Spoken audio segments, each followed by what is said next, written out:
welcome to Star Wars Spelt Out. I'm your host, Josh Chapman, and today we've got a special guest from the West Coast. West Coast man, he's already complained about how hot it was, and we've been comparing seasons.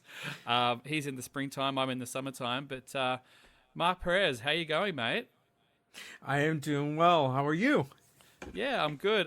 You were sort of going, oh, it's hot here. You're in the middle of the... Is it still summertime there? You must be getting into autumn It now, is. aren't you? Well, officially Monday was the first day of fall. And of course we have today and tomorrow being the hottest days we've had in a while. So we got to get through that, and then the temperature drops again. So, yeah, it's been pretty rough. Luckily, I'm at work all day, and there's nice air conditioning, and it's not too bad right now. But still, it's like at night, it's like when you're trying to sleep and it's too warm. It's when it really sucks. So yeah, man, Australian summers are a killer. Well, I just got a whole bunch. This is not really Star Wars related, but whatever.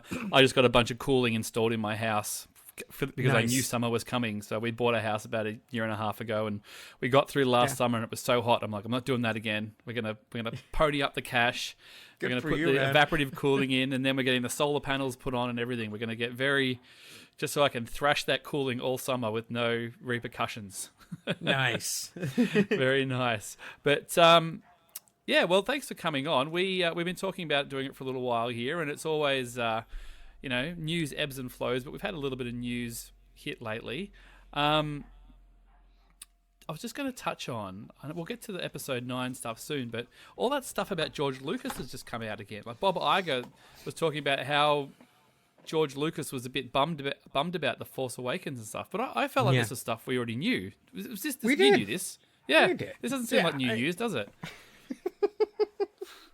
It's just one of those things that, like, it gets dug up again, and maybe like this group of people didn't know about it, and it just, with everything that's happened since then, they just use it as an excuse to like start people, riling them up again, and pick a side, and then everybody gets all upset, and it's like, oh man, come on. I mean, I saw those photos of George Lucas at the Force Awakens premiere where he looked absolutely miserable. Like, we already knew then. I know, poor guy. Like, he was at his ex-wife's wedding. Like, his ex-wife had just left him and gotten married a week later or something. Yeah, exactly. I mean, I can understand it must be hard for him. And,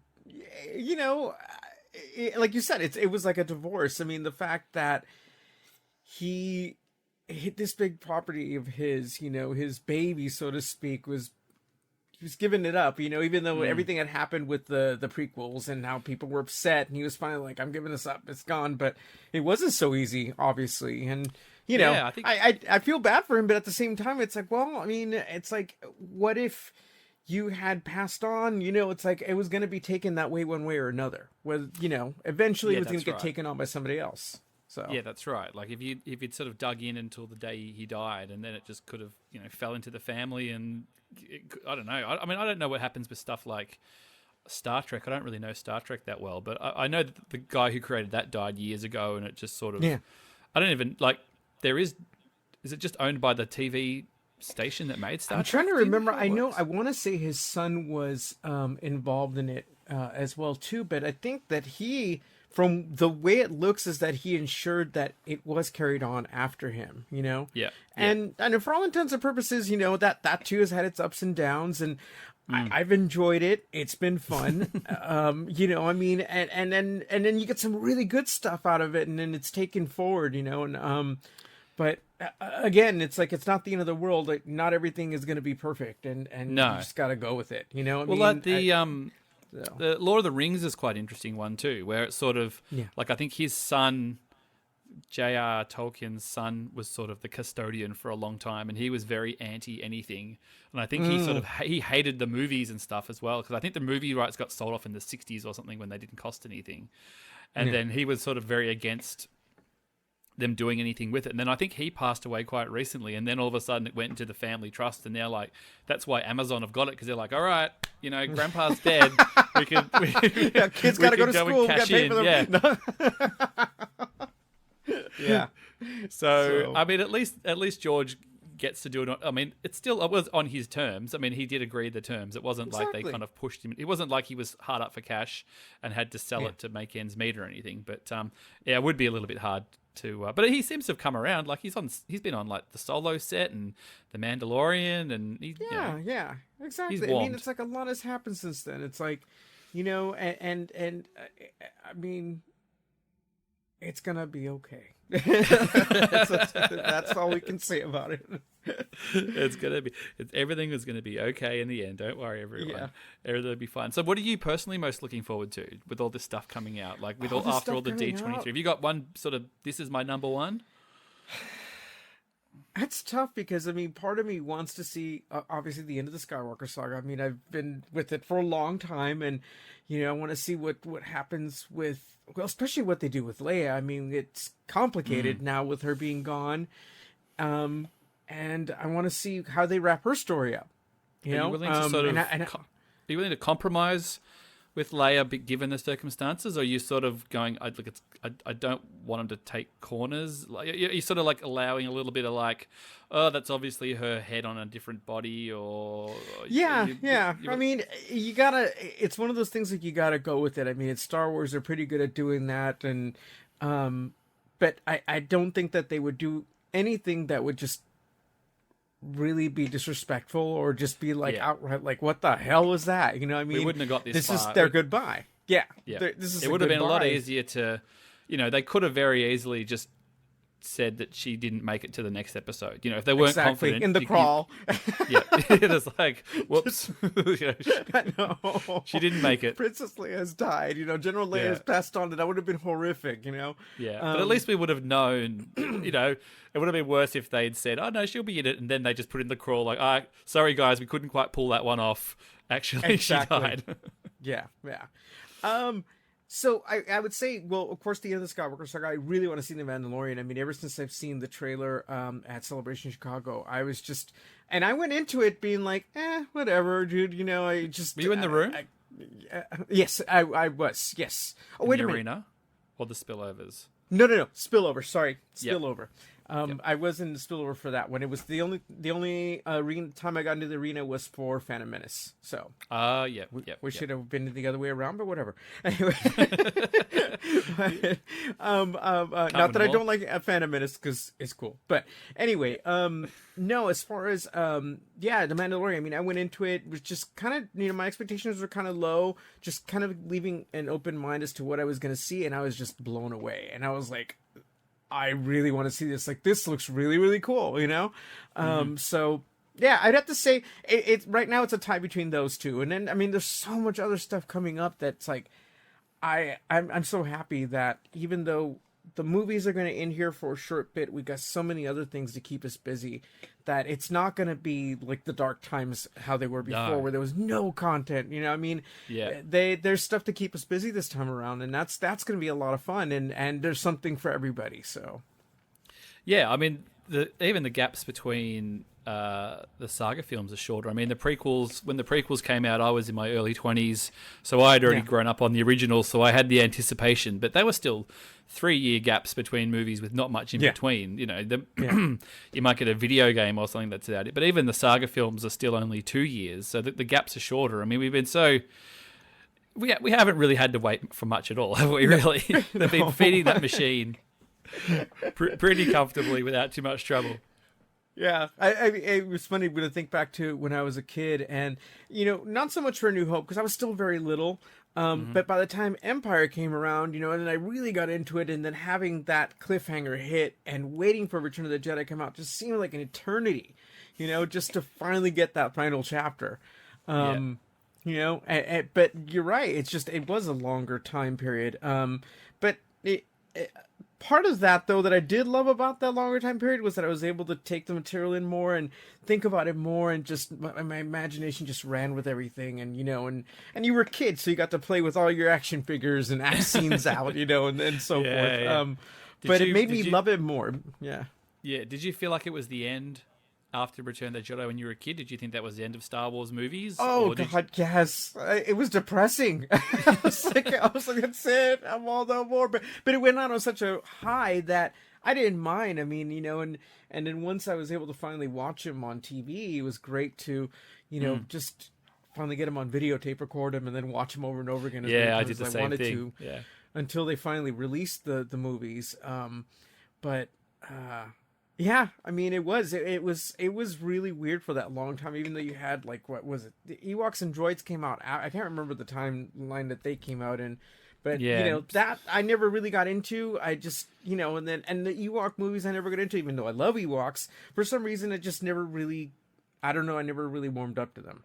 Whatever that's all about. So when the prequels rolled around, when that sort of started rumbling, it was a funny time because for me, we've been the same for you. I mean, it came up pretty much concurrently with the rise of the internet, didn't it? Like the prequels and the internet seemed to come together. So it was sort of this surge of, you could, the information came up and you could get news and you could find things. It wasn't just like this thing where it just all of a sudden it was there. I think that really helped the hype machine. Do you remember what you did for Phantom Menace when it came out? So I remember that at the time I had this old Mac. And I mean, it had a huge screen and everything. It was just obviously super obnoxious, nothing compared to what like today where everything's so much more compact, right? And I remember downloading the trailer for that thing. And I basically left it so that it was downloading all night so that when, I woke up at like 5 a.m. and watched the damn thing was ready on my computer and I downloaded it and I watched this thing and I was just blown away at what I just saw, It's an amazing trailer still. Yeah, and I'm thinking actually, let me backtrack. I think that might have been for the second trailer because I think for the first trailer, we only got to see that in theaters, didn't we? We had to go and watch the trailer with like another movie out here, if I remember correctly. Yeah, it was like I remember Joe Black and Waterboy out here. So I don't remember what the movie was in Australia, but I remember that they'd have the newspaper listings of the films, and they'd have like a thing like showing Star Wars trailer as well. But I saw it. Yeah. Somebody had taped it.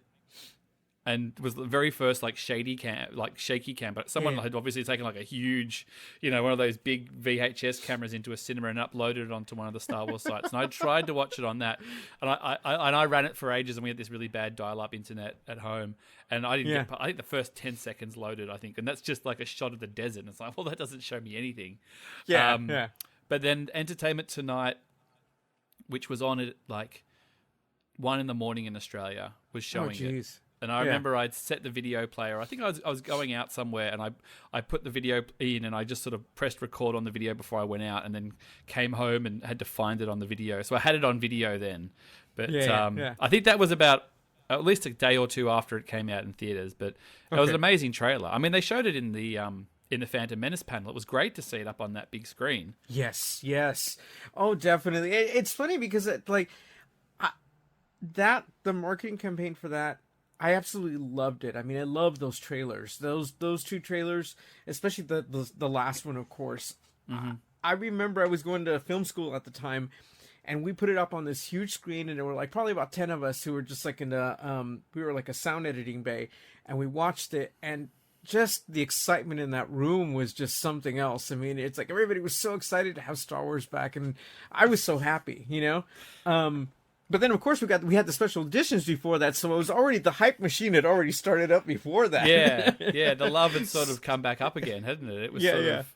I mean, they did it really well the way they sort of planned it out and sort of gave you a little taste first, and then brought it back. Do you remember where you saw it at Phantom Menace? Did you go with a bunch of friends? Did you do a midnight or? So what we did out here was there's these 3 theaters called the Century Theaters. They were big dome theaters, and they're no longer there anymore. They've been knocked down, I think, except for one of the domes.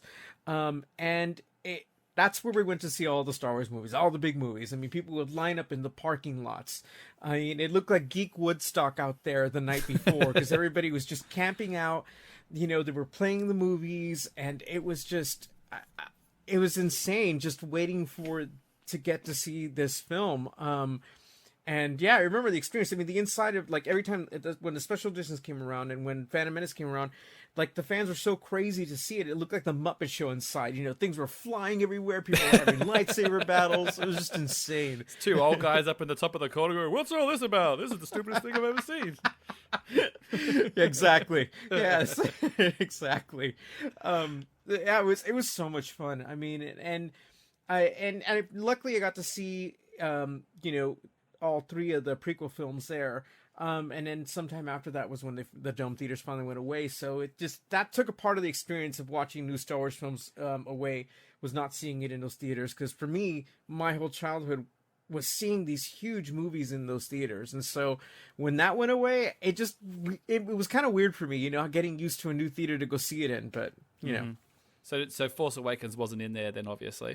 No, it was not. Yeah. That luckily we with the local group of fellow Star Wars geeks, we usually rent out a theater and we all go watch it there together. So that's been going on for the last couple films, which we're doing the same for this last one too.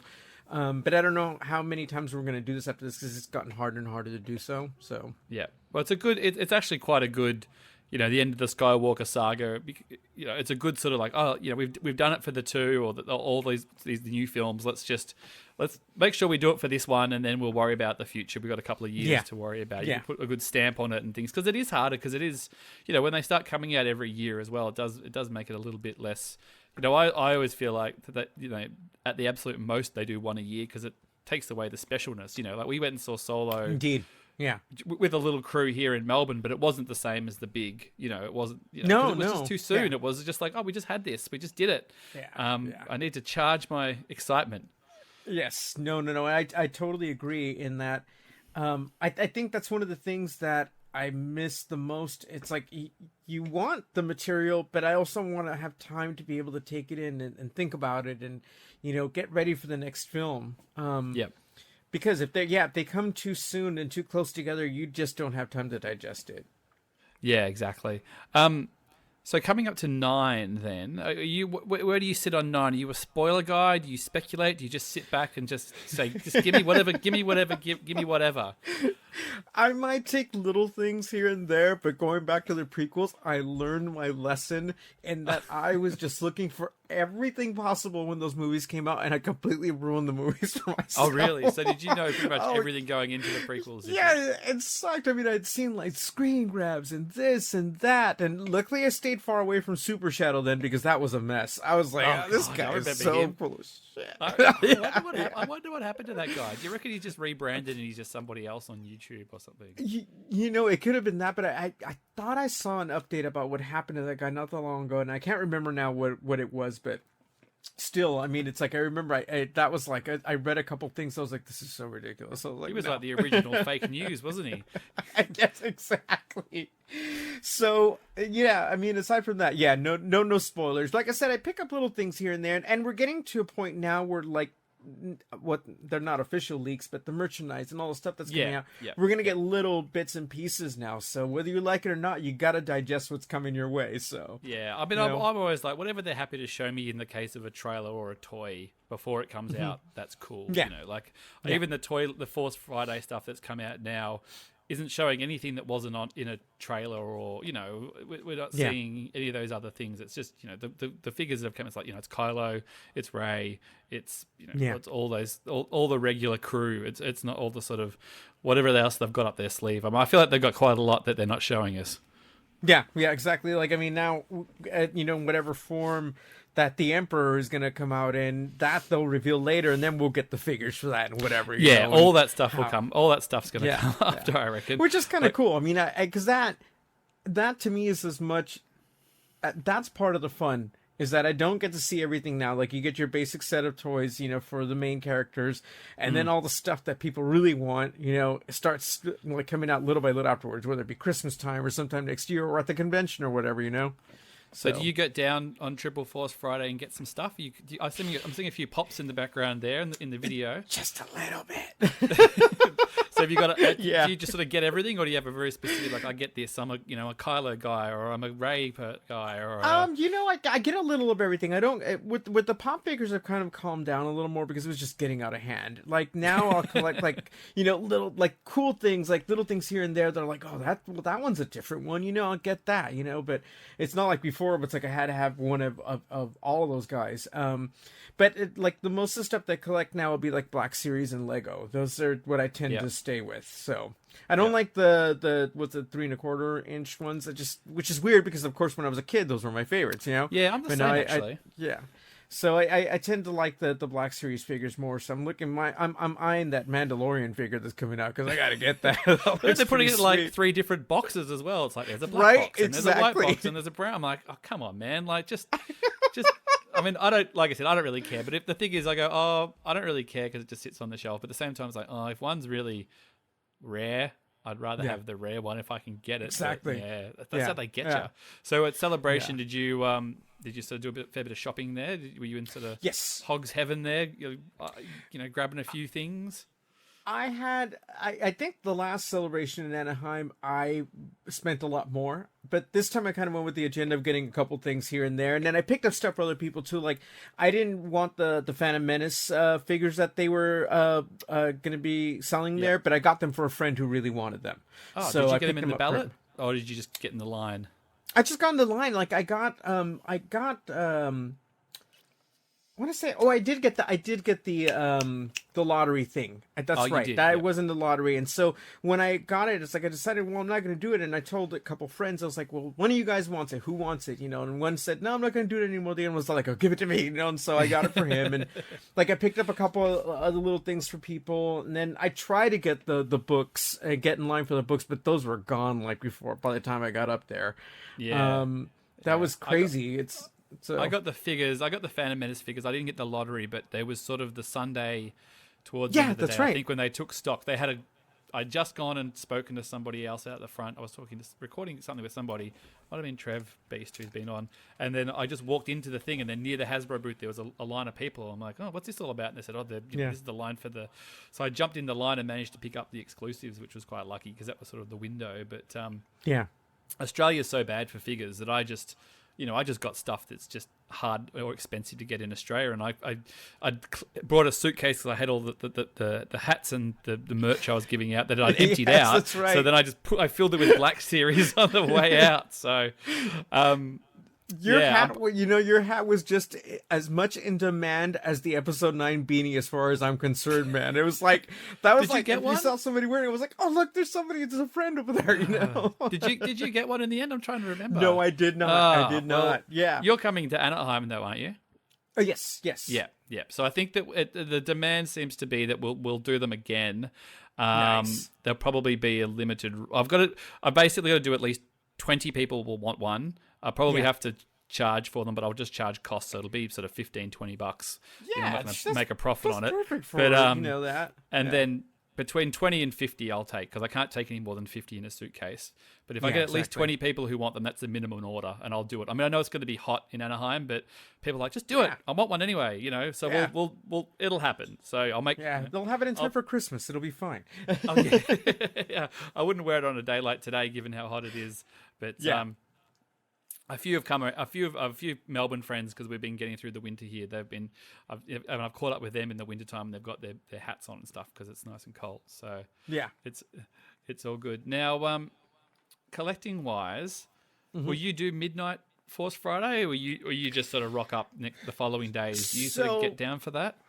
I used to before, when we had Toys R Us out here. I would do the midnight stuff, and then Target used to be open at midnight too. But from what I understand, they're only going to be opening up at like 8 the next morning. So I'm gonna I'm gonna hit that up on my way to work, because I have one on my way at work, and then which I've done, I think, with the last couple of times, and I've actually made out pretty well with like getting what I needed there, and I was surprised, so hopefully it won't be too crazy, but we'll see. We'll see. Yeah, I'd be very surprised if there's anywhere, because the Toys R Us closed down here as well. So I know they had done it previously, but they hadn't been particularly good in Australia. But there is there's a 24-hour Kmart about 10 minutes from my house. So they might do it just because they'll already be open. So it's not like they have to specially open, so they might just have the stuff there. But to be honest, I'm just like, I wouldn't mind a Mandalorian, and that Black Series Rey, the likeness is so good on it. Even though I've got 3 Reys already, I'm going, I don't need another Rey. And then I've seen that one, I'm going like, oh my god, the likeness on it is amazing. Maybe I should get it. No, they've come a long way, and I really do hope that they get Poe correctly this time, because I think that's the big one, isn't it? How could you not get the sculpt of such a handsome man right? I just don't get it. It's like they purposely made him ugly. Perfect, somebody was jealous. Really? Somebody was jealous. Everyone in the world who's not as handsome as Oscar Isaac. Someone's just, just take that. I'm just going to make your face look all funny. It's almost hilarious, isn't it? It's really weird, because I think they try to overcompensate his Guatemalan background. I think they try to overcompensate that a little bit with his features, and then they just make it look weird. Like I don't know what it is. It's strange. Yeah, I know Holly from Rebel Dispatch, I think it is. She's really holding out for a Poe. She wants that Poe in the scarf. Yeah, sort of thing, I mean that outfit's cool. It's like they made him. He looks great. It's cool, and I love Finn's outfit too. So yeah, I mean, it's like she's on the Rey. She's on the Poe Finn ship as well. So I think she wants both those figures. I don't know if that's where you're at, Mark, or. I as far as like who I want to end up together and who not, it's just. There's so much of that out there. But yeah, of course, it'd be great to see those two end up together, but it's not going to happen, unfortunately. But hey, one can only dream, right? So you don't muck in with the Reylo crowd, or is it just too much of a hot potato? I think it's great, because here's the thing with that. It's like people like come down so hard on them for that and everything, but it's like if you look at The Last Jedi, seriously, look at all those things. Their hands touching, there's that. It's like the whole movie was just like playing with you where that's concerned. It's like here, and he goes, what do you think of this? It's like the way I looked at it. I mean, and it made for some really interesting moments. And it's like, and I was like, why do I want them together? I'm all like, they shouldn't be together. I'm all, he's so horrible. But there's something about them and their connection that I really liked. And so, I can see why this whole group of people just started shipping them. I mean, it is what it is. Yeah. Oh, look, I think it's like anything. For the most part, everyone just thinks it's good fun and it's fun to do. And then, of course, there's always a few people who take it too far and give the rest of the group a bad name, which is the same as anything. Never. Yeah. But I mean, because there's that, and there's like the Bendemption crowd. I always kind of go, the Bendemption people the same as the Reylo people, or are they different? They are. Or there's a bit of crossover, and I don't know. Do you need to? Can you Reylo? Do you need a Bendemption to have a Reylo? Does he have to be? There's too many. I can't keep up. Basically, I can't. I just tend to stand on the sidelines and just observe and go, well, we'll know one way or the other, in a few months. But I mean, I don't know. Where do you stand on Bendemption, Mark? Do you feel like I feel like it's kind of. It's Star Wars. It seems like it's kind of implied. Yeah, I mean, it's. We gotta see something happen with that character too. And here's the thing, it's like, I am fine with him getting his redemption, but it's as long as he does right by his mother, we're okay. Because to me, that's the most important thing here. He needs to do right by Leia. He really does. However that plays out, I don't know. But I really want her to be like part of it. Not at her expense, I hope, like we almost did in The Last Jedi. It scared the hell out of me when he did that. I was like, was he really going to do that? Right.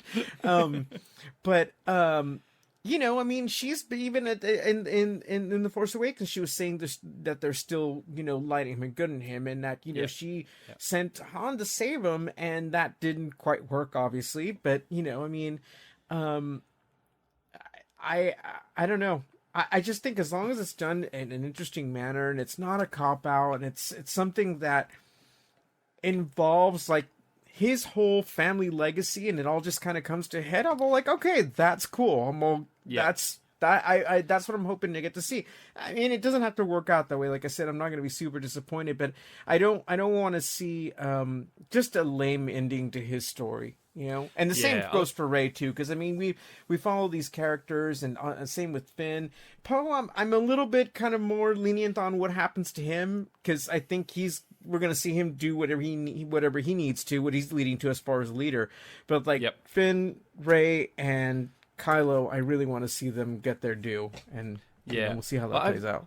I think with Leia, I think the intent originally was always for, you know, her to be the catalyst that kind of brings him back, whether it's fully or he realizes what he's done, sort of thing at the end. But I feel like, you know, given the situation we're in with Carrie no longer being with us, it'll be very dependent on what they can and can't do with whatever footage they've got.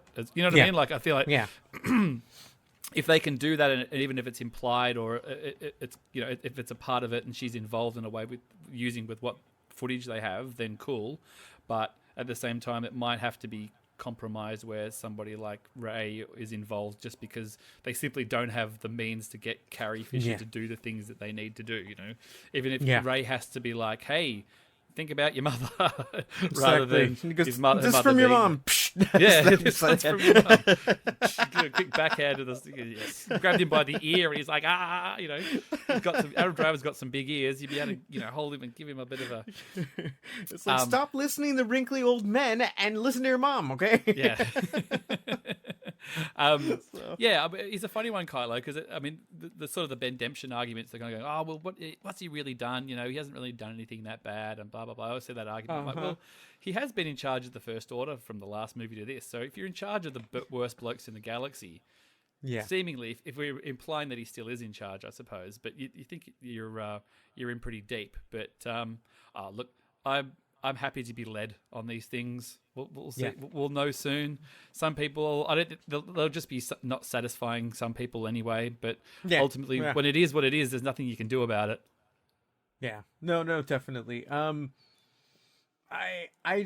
want to walk out of that theater happy and just be like, okay, that was a really cool ending. It's like, you know, that's because it's a lot. I feel bad for the movie in the sense that there's a lot that needs to be covered, you know?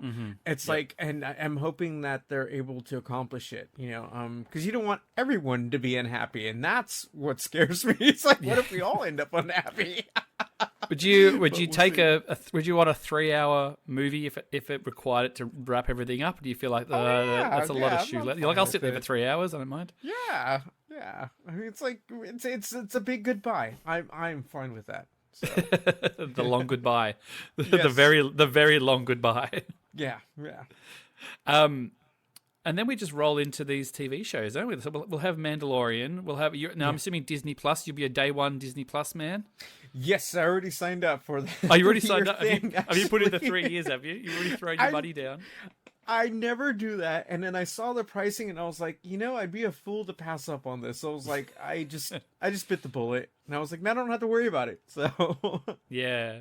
Oh, look, we're just chuffed that in Australia we're actually getting it, because we don't get anything usually. So it's just nice that they're throwing us a bone for a change, and I think it's just because Australians are rampant pirates, so they've just gone, all right, we just have to give it to them now, otherwise it's just going to cost us money. So that's going to be very exciting. It is going to be weird seeing Star Wars on a television first run, though, isn't it? Yeah. Especially something like Mandalorian, which just looks movie quality. Yes. Well, I think what they'll do with that, maybe just to give it one last big push, maybe they'll show like the first one or like first 2 episodes as one movie in the theaters, just for people that get hyped up on it or something, you know? Yeah. So, and then that'll prompt people to sign up for Disney Plus. It's like, hey, look, this is what we're going to be showing you every week. You know, come join us. Give us your money, damn it. Exactly. Well, we're doing a screening here in Melbourne. Our friends Matt and Sean from Blue Banther Milk are organising a screening at a private theatre. So we're going to have a little group, and we're going to sit down and watch those guys. Those guys. The first episode, maybe the second, because we get it the week after. So we might do it on the second week and watch them both. But so that'll be exciting just to see it on something akin to being on the big screen. So it'll be good. And then the Obi-Wan stuff. Now, were you an Obi-Wan true believer? You never gave up hope? Was it something that you were really interested in? Or you're like, if they do it, they do it? if they do what they do, I love Obi-Wan, so don't get me wrong. I think it's great, but people were just chomping at the bit for so long that by the time it got announced, I was kind of like, finally, I don't got to hear about it anymore. Yeah, it was a bit like that, wasn't it? I think that was how Ewan McGregor felt like as well. Yeah. And I mean, I again, if they handle the material well and it's something exciting, then cool. But I just would hate for the series to come out and have it not be that great, and we're all like, that's what we waited for. But we'll see. I mean, yeah, again, it was a long time coming. He's a great character, so. Yeah, it was a long time, but it was only in a post Disney world. No one was really talking about it. I mean, I know when, the Revenge of the Sith came out, and George was like, well, that's it. No more Star Wars. Yeah. We're done. Yeah. I'll do Clone Wars and TVs and things. No one really ever conceived the fact that Ewan McGregor would come back to play Obi-Wan Kenobi again. And then it was only that sort of Disney reopening the door. So people sort of forget that. People kind of go, oh, it would have been so much better the way it was. It's like, well, there's no guarantees he would have got any of this other spin-off stuff, or we certainly wouldn't have got any Mandalorian or Cassian Andor shows or anything. So I don't know. I feel like it's hard to keep everybody happy, really. Even when they get what they want, they're not happy. No. What's the other stuff that, like, there's rumors about, like, Solo? Well, the characters from Solo getting their own series too would be kind of cool. So that's interesting, isn't it? That they've just gone, oh, well, because it's they've sort of done all this setup, haven't they? So it's like, let's just pull into that and pick the bits out. So I don't know whether they're going to have Alden Ehrenreich back or how it would work, or you just get him in for a few days and you. I'm assuming that the deals are different. If you're not, I think they're all on 3-movie deals, and I think if there's no 3 movies, you just have to renegotiate the deals and things. But I mean, the thing is about streaming stuff as opposed to movies is that a big chunk of when you make a movie, the cost is the marketing costs and the bus shelters and all that kind of stuff. If you're doing streaming, there's a lot less marketing involved, isn't it? Because it's just like it's there. It's like, well, it's coming. So the budgets you can get a bit more bang for your buck, I reckon. Yeah. Emilia Clarke is free now, so who's like. Yeah, well, that's right. I mean, I'm sure she has movie projects and stuff, but still. I feel like it's a big. It's there's no, like, it's the stigma, like, even before your Netflixes and your Disney Pluses, the stigma of big actors going to television it's kind of dissipated, hasn't it? It has. Post HBO world or Breaking Bad or the quality of television, a lot of the time is better than movies. So you do get big names doing television all the time now. It's not sort of like, oh, they're slumming it on TV. Yeah, exactly. Actually, it's funny. I heard, I don't remember what show it was on, and they were having that exact conversation about what it used to be like. It was almost like you went to TV. It's like, oh, my career's down the tubes. Like, look at what I've been reduced to. And now it's like they put out such great content on all these different channels that, that's actually, and they end up winning awards for them too. And that's just the thing. It's like, and I think some of these actors is like, it's nice to see them. It feels much more intimate to, like, have them in these TV projects, Get to see them show their stuff. So it can sort of flex your muscles a little bit and tell these longer stories, and so I don't think there would be anybody who wouldn't come back. And if they were doing more solo, Crimson Dawn, I mean, I guess you must say maybe Donald Glover, because he's like a superstar musician as well, so it's a little bit harder to. He's probably the only one who's just like, well, I've got a few things going on, maybe I'll pop. But at the same time, he looks like he liked doing Lando. It doesn't look like he'd say no to being Lando again. How could you say no to being Lando again? Yeah, I mean, he's fantastic. He was fantastic. That was like one of the best things to come out of that movie. So, well, it's funny awesome. Now that as we've gotten closer to sort of Rise of Skywalker coming out, no one's really talking about Billy Dee. There was a lot of that sort of little hype, when around Celebration time, and he was in the trailer and things, and but the conversation sort of shifted so much. It never really thought about what he's going to do in this film. We talked about it a little bit early on, like, is he the kind of like I know a guy sort of character where you bring Lando back, but haven't seen any merch with him on it really. I think Have you seen any leaks with anything on it? No, Certainly no toys. And then I'm trying to think. Correct me if I'm wrong. I don't remember if we even saw him in the D23 footage. Did that go by so quick that I didn't even think about that? Yeah, I don't think he was. No. No. I mean, he might have been just in the other trailer. Yeah. Yeah. So it's a bit of an unknown quantity, really. Yeah, and so, however they bring him back, I mean, I don't want his character to be wasted, and I hope that there is maybe some kind of Maz Lando connection would be fun, because it's just those two seem like they would, run in the same circle, so to speak, at this point, Yep. So, and if he does indeed get the Falcon back, and that's how we see him kind of ride off into the sunset on the Falcon, I think I'd be cool with that too.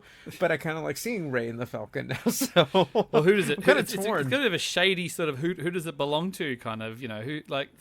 Technically, I mean, is it technically Chewbacca's? Really, that's true. He's been there for the most part. Now. Yeah, or does it belong to Ben? Yeah. Well, how does it work? Where's the possession is 9/10 of the law sort of thing. So yeah.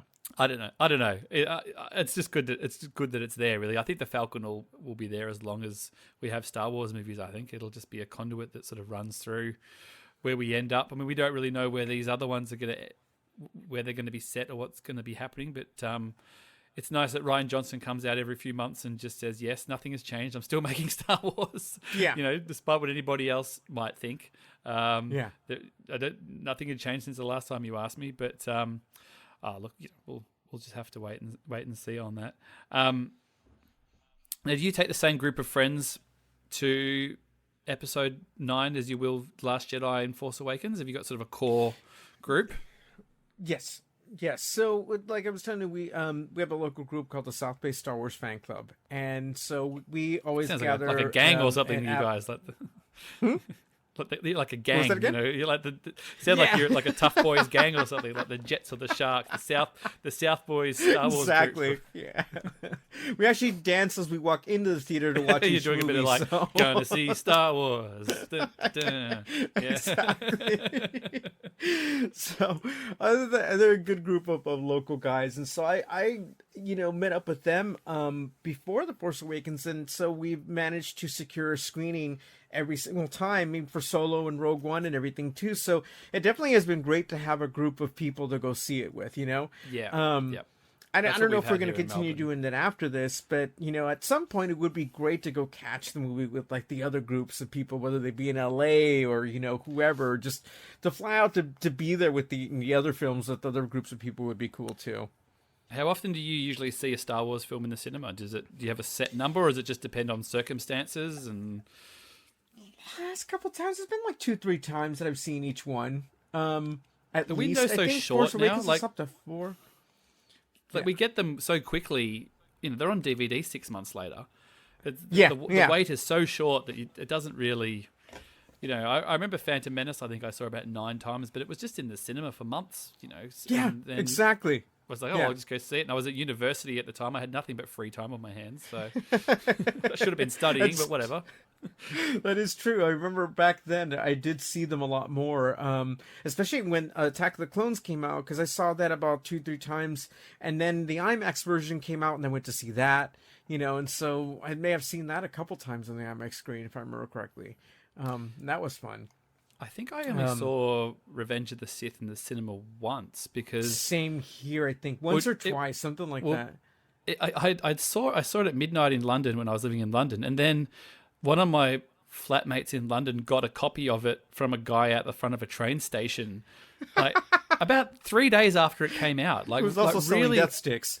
Yeah, but it was one of those dodgy video CDs or whatever it was that he'd gotten it. But it had come out like the movie had only just come out, and for whatever reason, the copy of it was actually pretty watchable. So I think I just watched it on that, which isn't, I've subsequently bought the DVDs and the Blu-ray, so I think I've made up for it. Yeah, exactly. So it's all right. They've got my money. Yeah, I mean it's all changing so much, like you said, the way the movies have come out. But I think hopefully now we'll get like a little bit more of a pause with how they're doing the model now, because we've had time to build up from the last film to now. There's been a little bit more of a gap, which was kind of nice. So, and it's given me a chance to go back and watch the movies again, because it's like I watched The Force Awakens again. I hadn't seen him in a long time, and I'm like, okay, I was like, this is cool. It's like I'm glad to kind of like had time to think about it and then go back and rewatch it and pick it apart, the things that I like and things that I may not like, whatever, So, yeah. Will you do an official like run up? Will you go back and do Force Awakens, Last Jedi again, going up to Rise of Skywalker? Will you go all the way back to Phantom Menace and just like run the 9 all the way up to the 9? I know you look at me like I don't have that kind of spare time. I don't know if I'll have the time for it, but it would be cool. I definitely want to at least the sequel trilogy. I will watch leading up to it. That I will commit to that at least. So that's a pretty good. That's still a pretty good commitment. That's not too bad. Yeah, look, I'd love to. It's just time here. I've just got small children, and it's just hard to find the time to do it. I was actually sick last week, so I was in bed and I managed to just watch Solo on my iPad because I just sort of had it, and I'm like, oh, that's nice. It's nice to have a bit of time to watch a movie every now and then. It's funny because there's still a bunch of movies that I haven't seen, but for some reason you always gravitate back to watching a Star Wars movie when you get a little bit of time. Of course. Yeah. Especially when you're not feeling well. It's a good way to make you forget about your coughs and your sniffles and things like that. Indeed. So Celebration, how many, so you were definitely at Chicago. Was that your second Celebration? That was my second. Yes. Yep.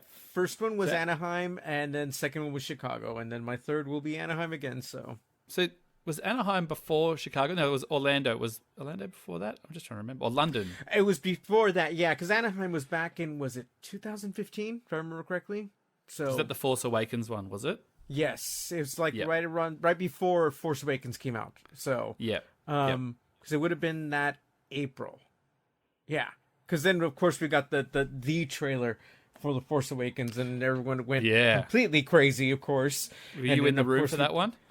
No, I was in one of the overflow rooms, but people were still super excited. So that was still camping out and things, then, wasn't it? I mean, I know Chicago was the first one without it. So yeah. Did you have a go at that, or were you just like, oh, I'll just turn up a bit later? And I got there in the morning. I want to say it was not super early, but I mean, wasn't. I mean, everybody who stood in line overnight, it was. I was happy for them because I kept seeing like all the updates and stuff, and I was like, oh, that's cool. It's like everybody got to. Do all that, but I got 8 hours sleep, so I'm feeling great. Yeah, exactly. And so, I got to do my whole day and enjoy it, and I still got in to see it with other people, and it was fun. Yeah, I mean, that was my first one. I didn't even really know anybody then. Like, I knew a couple people, but, it wasn't until I got to Chicago that it's like I really got to, like, meet the core group of people, and just, like, I was like, oh my God, look at all these great podcasters and stuff. So it was awesome. And then you guys, the whole Australian contingency that was there. So yeah, that was great. We'll be back again next year. So it looks like we're all coming back again to do it again. Nice. So it's funny because it's just it was a weird feeling because we got through it and we had an amazing time, and then they go, and it's happening again. You're like, oh my God, we get to do it again. But then by the time you come home, you're just like, oh, I need a break. I'm exhausted.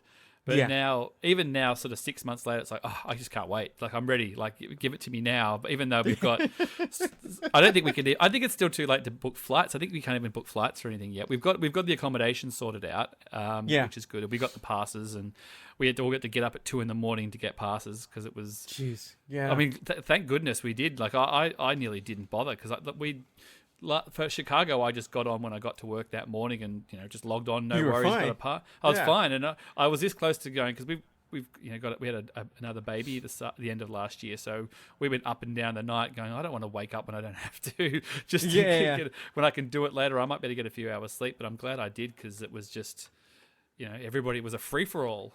Yeah, it was insane. For me, I got in like I normally did last time for Anaheim. It didn't see anything different. Got my hotel. The hotel was a little harder to get, but everything worked out. But then hearing afterwards how people had they completely got shut out. I was like, I couldn't believe it. I was like, oh, I didn't even feel that, So I was able to get in right at the right time. What is Anaheim like size-wise to Chicago? Can you give a real... I want to say it's a little smaller, but I might be wrong. I think that's what I was hearing. It's not quite the same size. I mean, 'cause Chicago is huge, and I don't even think they use the whole center, from what I understand. No. Well, it looked like. I mean, there was certainly room in some of the back corners that they didn't completely fill out and things. But yeah, I mean, if it's slightly smaller or bigger, I mean, I mean, the big thing that Chicago had was the arena, next door. So that I don't know. Apparently, Anaheim doesn't have that, so it might make it a little bit different. But it's going to be a different vibe. Obviously, no movie. It's going to be more about Disney Plus. It'll be Mandalorian season 2, Cassian, Obi-Wan. It'll be more based around that streaming stuff, really, won't it? Yeah. Well, we are getting there's a push for The Empire Strikes Back 40th anniversary because they had the shirts that they were on sale. So they're going to have have a pretty big panel for that. So maybe George will come in on his little video message again, like Phantom Menace. Exactly. I know. That was funny. Especially since we're in the city where he was at, but whatever. Was he actually there? Well, I mean, we made the jokes that you could, they'd pan the camera and you'd see the convention center behind him. But I know I think his wife is from there, but I don't know if it was ever 100% confirmed he was in the city at the same time. But he could have been in LA since their museum that they're doing for him down there, that he's putting together. Maybe he was busy, but Anaheim will be cool though, because I love Chicago and I love that I got to learn a new city and everything. But it'll be cool to be in Anaheim because then we're so close to Galaxy's Edge if we want to do that, and I know the area a little better and it's easier for me to get to this time. I can just drive down there. So what's the drive? How far are you driving from where you are? It's about 6 hours, which is not bad because to go down there, it's a nice drive. Yep. And it's easier to haul back all the merch. You don't have the issue that I do where I have to try and fit it into a suitcase, and then you'll be very particular about the things that you take back with you. But I'll look. To be honest, the panels next year will be sort of a secondary. I'm just going, oh great, I get to see this person, I get to see this person. Exactly. You get to hang out. You get to do these things, and it was always sort of we went with all the sort of best intentions of hopefully seeing people, but you didn't really know. And we were lucky that we did really well with panels. So it was sort of like, well, if the relationships and the friendships aren't what we think that they'll be, because you don't know people, sometimes things don't work out. And well, at least we'll be in these panels and it'll be amazing. And then it was like, oh, everybody was amazing, and we got to go to all the panels. And this time it'll be like, oh, well, great. If we don't get into the panels, it doesn't matter. We'll just hang out with these guys and hang out with these guys and do this and do this, and it'll be great again. Like sometimes you don't want to talk things up too much, but I'm just going to keep talking it up. I don't care. No, same here. I mean, it's like like I said, like you were saying, the panel's great. Let's see what happens. But I mean, to me, it's like, it's just the fact that I get to hang out with you guys and go do stuff and, all that stuff. And like if Steel has a show that everybody can go to again, those sorts of things. I mean, that's what made it so great this last time. It's like, it was like a who's who of like Star Wars Twitter walking into a room, where everybody was at. And I'm like, there's that person, that's that person, and hopefully I get to hang out a little more with the people that I didn't get to spend a lot of time with last time. So that's the other thing I'm looking forward to too, because it was overwhelming. There were so many of us, Yeah. So, well, I had, we had sort of people that we knew from the online world, and I had on the podcast before I went. But then subsequently, the post celebration, the relationships and even the podcast has become bigger post then, and I've had other people on. I'm going, oh well, there's going to be a whole bunch of even more people that I'm going to have to try and get time to spend time with when I get there as well. But it's a good problem to have, really, isn't it? Exactly. Yes.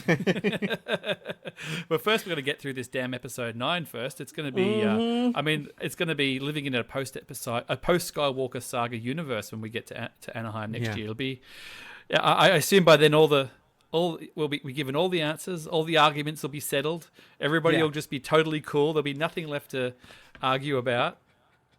In a perfect world.